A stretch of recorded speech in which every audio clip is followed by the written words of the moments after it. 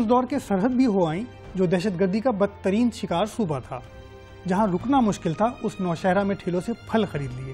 اسے لاڑکانہ میں ایسے ہی سموسے خریدنے کی بھی عادت تھی. مگر یہی ٹھیلا کیوں؟ ذوالفقار علی بھٹو اکثر یہاں آتے تھے اور کھڑا ہوتے تھے. آپ نے اس کی یاد کو تازہ کیا اور یہاں آ کر یہاں سے فروٹ خریدا.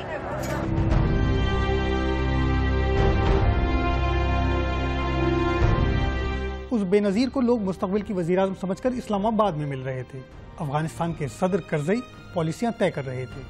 جن کرزئی کو خود جان کا خطرہ تھا ان کی بے نظیر سے بات کیا ہوئی؟ محترمہ ان کو بتا رہی تھی کہ مجھے جو ہے وہ جب میں آئی تھی تو مجھے جو پراپر سیکیورٹی ملنی چاہیے تھی پراپر سیکیورٹی نہیں ملی. اور میرے پاس جو وہ پوچھ رہا تھا اس کے جواب میں جو جیمر وغیرہ تھے کبھی کام کرتے تھے کبھی نہیں کرتے تھے. تو اس نے کہا جی میں اب آپ فکر نہ کریں آئندہ جو ہے وہ ہم بھی اس پہ جو ہے وہ زور دیں گے.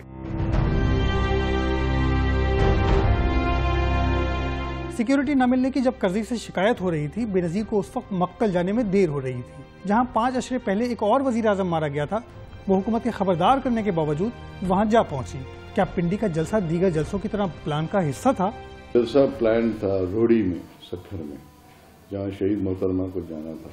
لیکن 2 دن کے لیے وہ گئی تھی ملتان اور بہاولپور. ان کے وہاں پروگرامز تھے. 27 کا جو جلسہ ہے یہ پلان ہی نہیں تھا. پنڈی کے اس مقام پر جلسہ جہاں جب لیاقت علی خان کو مارا گیا تھا تو اس کے قاتل کو بھی مار دیا گیا تھا. اس بے نظیر کا قاتل بھی مرنا تھا. کہیں دور بیٹھا شارپ شوٹر تھا تو اسے تاریخ میں گم ہونا تھا. لوگ حیران تھے کہ جب خطاب کر لیا تو گاڑی سے نکل کر انہی حامیوں کو ہاتھ لہرانے کی ضرورت کیوں پیش آئی؟ کہا گیا بی بی جب تک آپ ویو نہیں کریں گی یہ آگے سے نہیں ہٹیں گے. بی بی کے جو پرسنل امپلائیز تھے جو گاڑی میں تھے انہوں نے یہی کہا تھا کہ ناہید خان نے کہا تھا کہ آپ باہر آئیں. لوگ آپ کے لیے باہر کھڑے ہیں آپ ان کو ویو کریں. بی بی لیاقت باغ سے نکل کے بائیں ہاتھ مڑ کے راجہ بازار جانا چاہتی تھی. ادھر پولیس نے بند کر کے ان کو دائیں ہاتھ موڑا. دائیں ہاتھ جب موڑا تو وہ بالکل اس مقام پہ آ گئیں جس مقام پہ شارپ شوٹرز بیٹھ کے گولی چلا سکتے تھے. نشانہ تو جنرل مشرف بھی بنے تھے. کرائم سین محفوظ بھی ہوئے تھے. انہی کی بنیاد پر گرفتاریاں ہوئی تھیں. تو بے نظیر پر حملے کا کرائم سین مشتبہ حالات میں کس کے کہنے پر 2 گھنٹے میں دھو دیا گیا؟ واش آؤٹ کر دیا گیا خون سارا. اور سارا ایویڈنس جو تھا جس میں فون چپس بالخصوص اہمیت رکھتے ہوں گے. جیسے جنرل کیانی صاحب ہی انویسٹیگیشن کی انچارج تھے تو مشرف کی جو اٹیمپٹ ہوا تھا اور انہوں نے ایک ٹیلی فون چپ سے موبائل کے چپ سے وہ جو اسیسینیشن کرنے آئے تھے ان کا پتہ لگایا تھا. تو انہوں نے سارا ایویڈنس ڈسٹروائے کر دیا. شواہد مٹ چکے تھے. بے نظیر کے قتل کا الزام طالبان پہ ڈلنا تھا. وہ طالبان جنہوں نے بے نظیر کو 18 اکتوبر کے بعد ہی خبردار کر دیا تھا کہ اپنے دشمن کو پہچانو. 27 دسمبر کے بعد جو طالبان کے 2 افراد کی آڈیو جاری کی گئی اس کا دیکھ کر جنوب ایشیا کے کلچر سے واقف لوگ حکام کی سادہ لوحی پر ہنستے رہے. جسے مبارکباد دی گئی اسے یہ تک پتہ نہ تھا کہ حملے کا ٹاسک کسے ملا تھا. اگر بیت اللہ محسود نہیں تھا تو پھر شاید ابھی واقعی لیاقت علی خان کی طرح اس قتل اور شہادت کا بھی کچھ پتہ نہ لگے. مبینہ خودکش حملہ آوروں کی ویڈیو بھی جاری ہوئی. کیا انہوں نے خود ہی سوچ لیا تھا کہ بے نظیر کو مارنا ہے؟ Mark Siegel is a close friend of mine, and I'm the one who introduced Benazir to Mark. He told me that she had written him that, hey, if anything happens to me, Musharraf is responsible. لوگوں کو ایسی sensitive باتیں معلوم ہوتی ہیں تو وہ اپنی جان کا ڈر لگتا ہے کہ کہیں انہوں نے لب کھولا تو شاید وہ بھی موجود نہ ہو.